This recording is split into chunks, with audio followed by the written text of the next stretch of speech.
Assalamualaikum warahmatullahi wabarakatuh. Perkenalkan, nama saya Humairani Putri dengan NPM 21082600044. Di sini di blog ini saya akan menjelaskan mengenai materi skizofrenia. Apa itu skizofrenia? Skizofrenia adalah gangguan mental yang terjadi dalam jangka panjang. Nah, gangguan ini menyebabkan penderitanya mengalami halusinasi, delusi, waham, kekacauan berpikir, perubahan perilaku. Untuk halusinasi ini sendiri itu terbagi dua, ada yang auditorik dan ada yang visual. Kalau misalnya dia auditorik, itu pasiennya pernah mengalami yang namanya bisikan-bisikan atau suara-suara yang tidak didengarkan oleh orang-orang normal. Yang kedua itu ada visual. Visual itu pasien mengeluhkan mengalami yang melihat bayang-bayangan, melihat ada seseorang di sebelah dia, padahal nyatanya tidak sesuai dengan realita, tidak ada. Yang kedua itu adalah waham. Waham itu adalah keyakinan yang salah. Untuk delusi itu adalah seseorang yang menyalahartikan sebuah objek. Misalnya dia melihat kabel. Nah, saat dia melihat kabel, pasien mengatakan bahwa itu adalah ular. Itu adalah ilusi yang salah. Lanjut, ada kekacauan berpikir dan perubahan perilaku. Untuk faktor resiko sendiri, itu ada beberapa. Yang pertama itu faktor genetik. Faktor genetik ini bisa jadi si pasien memiliki keluarga yang mengalami skizofrenia ataupun keluhan yang sama. Yang kedua itu ada komplikasi selama kehamilan dan kelahiran. Yang ketiga itu ada faktor psikososial. Mungkin pasiennya ini mengalami trauma atau faktor lingkungan lainnya sehingga dia dapat mengalami skizofrenia. Yang keempat itu ada faktor biologik. Untuk faktor biologik ini mencakup beberapa etiologi. Yang pertama itu adalah hipotesis dopamin.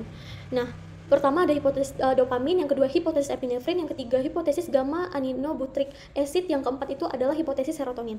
Untuk hipotesis dopamin sendiri itu adalah gejala-gejala skizofrenia yang dapat terjadi akibat peningkatan aktivitas dopamin di limbik atau simptom positif yang nanti akan saya jelaskan, dan penurunan aktivitas dopamin frontal yaitu simptom negatif. Yang kedua ada hipotesis epinefrin. Hipotesis non-epinefrin ini meningkatkan level non-epinefrin pada penderita skizofrenik yang menunjukkan peningkatan sensitisasi pada antara impuls sensorik. Jadi ada gangguan pada hipotesis non-epinefrin. Yang ketiga adalah hipotesis gamma atau yang disebut dengan atau disingkat dengan GABA atau GABA, yaitu menurunkan aktivitas gamma aminobutyric acid akibat turunnya aktivitas dopamin. Yang keempat itu hipotesis serotonin. Jadi, terjadinya metabolisme serotonin menjadi abnormal pada penderita skizofrenik kronis dengan adanya hiperserotoninemia atau kelebihan kadar serotonin dan hiposerotoninemia atau kekurangan kadar serotonin. Itu adalah etiologinya. Berikut adalah gejala dan tandanya. Untuk gejala dan tanda ini dibedakan beberapa hal. Yang pertama itu ada gejala positif, ada gejala negatif, ada gejala kognitif, bahkan ada gejala depresi sama gejala agresif. Yang pertama itu ada halusinasi untuk positifnya, yang kedua itu waham, yang ketiga itu delusi, yang keempat itu berpikir tidak teratur, yang kelima itu ada gerakan katatonik. Gerakan katatonik adalah gerakan yang aneh yang dilakukan oleh pasien. Yang kedua itu ada gejala negatif. Untuk gejala negatif ini, pasien cenderung dia menarik dirinya dari sosial. Yang kedua itu dia anhedonia. Pasien sudah tidak memiliki motivasi dan tidak ada semangat untuk melakukan aktivitas dan kegiatannya sehari-hari. Yang ketiga itu penarikan emosi. Terus ada pemikiran yang stereotipi. Untuk gejala yang kognitif, pasien ini seringkali kesulitan untuk konsentrasi. Yang kedua itu masalah memori jangka panjang, gangguan pemikiran abstrak, dan gangguan kefasihan bicara. Dari gejala positif, kognitif, dan negatif ini nanti ada beberapa gejala tambahan, yaitu gejala depresi dan gejala agresif. Lanjut untuk klasifikasi dari skizofrenia ini. Untuk klasifikasi dari skizofrenia itu ada beberapa. Yang pertama itu ada skizofrenia paranoid. Skizofrenia paranoid ini skizofrenia yang khasnya itu pasien itu mengalami halusinasi dan waham. Jika pasien sudah mengalami halusinasi dan waham tapi tanpa adanya gerakan katatonik ataupun gerakan yang aneh, hanya waham dan halusinasi, itu dapat ditegakkan kalau pasien itu mengalami skizofrenia paranoid. Yang kedua ada skizofrenia katatonik. Untuk skizofrenia katatonik itu pasiennya itu mengalami halusinasi iya, waham juga iya, dan gerakan yang anehnya positif, sehingga pasien itu dijuluki dengan skizofrenia katatonik. Yang ketiga ada skizofrenia herbefrenik. Untuk skizofrenia herbefrenik, pasien mengeluhkan halusinasi positif, waham positif, dan pasien memiliki khas yaitu berlaku seperti anak-anak yang tidak sesuai dengan usianya. Biasanya ini pasien yang mengalami ini di usia 15-25 tahun dan mengalami pikiran yang dangkal, sehingga pasien ini merasa dia tuh seperti anak-anak. Yang selanjutnya itu ada skizofrenia residual. Untuk residual, itu pasien ini mengalami riwayat skizofrenia itu lebih dari 1 tahun sudah ditegakkan diagnosa. Lalu setelah 1 tahun mengalami skizofrenia, pasien ini mengeluhkan lebih menonjolkan gejala negatifnya, yaitu yang tadi menarik diri dari sosial, anhedonia. Jadi dia sudah mengalami skizofrenia selama 1 tahun, lalu diikuti dengan gejala negatif yang cenderung timbul. Selanjutnya ada depresi pasca skizofrenia. Untuk depresi pasca skizofrenia itu, yang pertama itu dia itu sudah mengalami skizofrenia di masa lampau, lalu diikuti dengan gejala depresi. Kira-kira untuk gejala depresinya itu selama 2 minggu atau lebih dari 2 minggu, maka dapat ditegakkan pasien itu mengalami depresi pasca skizofrenia. Lanjut, untuk bagaimana kita cara menegakkan diagnosa skizofrenia, itu ada beberapa kriteria. Yang pertama ada kriteria DSM-5 dan kriteria PPDGJ-3.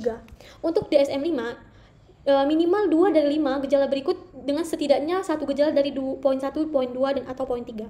Di sini ada beberapa gejala. Yang pertama, untuk DSM-5, gejala khasnya itu berlangsung setidaknya 1 bulan untuk bisa ditegakkan dia skizofrenia, diikuti dengan halusinasi, delusi, pembicaraan yang tidak teratur, perilaku yang sangat tidak teratur atau katatonik, atau gerakan yang aneh, dan gejala negatif lainnya, misalnya menarik diri dari sosial. Selanjutnya, untuk berdasarkan PPDGJ. Berdasarkan PPDGJ, sedikitnya 1 gejala yang jelas, biasanya 2 atau lebih bila gejala itu kurang tajam atau kurang jelas. Adapun gejala-gejalanya itu ada shock echo, itu adalah isi pikiran dirinya sendiri berulang dalam kepalanya. Yang kedua ada shock insertion of withdrawal, itu dia isi pikirannya yang asing dari luar masuk ke dalam pikirannya.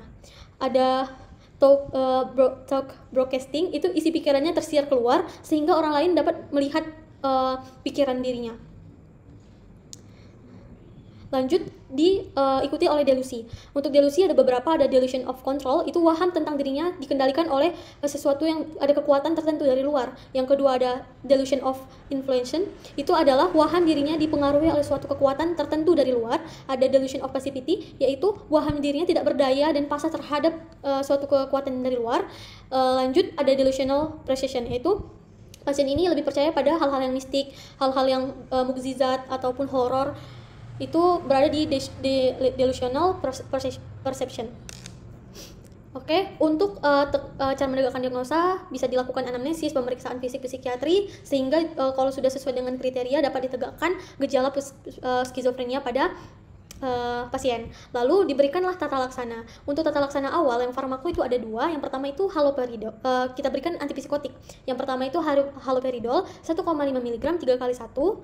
Dan yang kedua itu risperidon 2 mg dikali 1. Untuk terapi itu ada dibagi 3. Untuk terapi pada pasien skizofrenia, yang pertama itu dia fase akut. Nah, fase akut itu durasinya sekitar 4-8 minggu. Yang kedua itu fase stabilisasi, paling sedikit itu 6 bulan. Ada fase stabil, itu ada 3 serangan. Serangan 1 6 bulan sampai 2 tahun, serangan 2 tahun sampai 5 tahun, sedangkan serangan 3 itu sekitar seumur hidup. Untuk farmakoterapi, obat-obat yang digunakan itu memang obat-obat antipsikotik.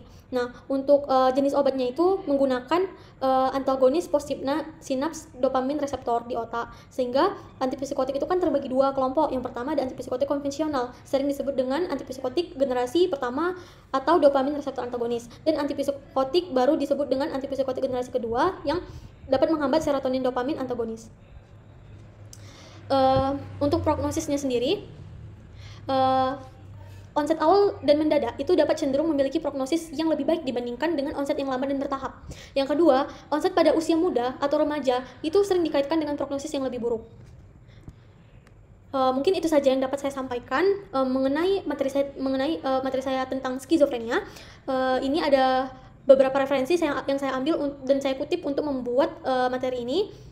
Mungkin itu saja yang saya dapat sampaikan. Lebih dan kurang saya mohon maaf. Wabillahi taufiq wal hidayah. Assalamualaikum warahmatullahi wabarakatuh.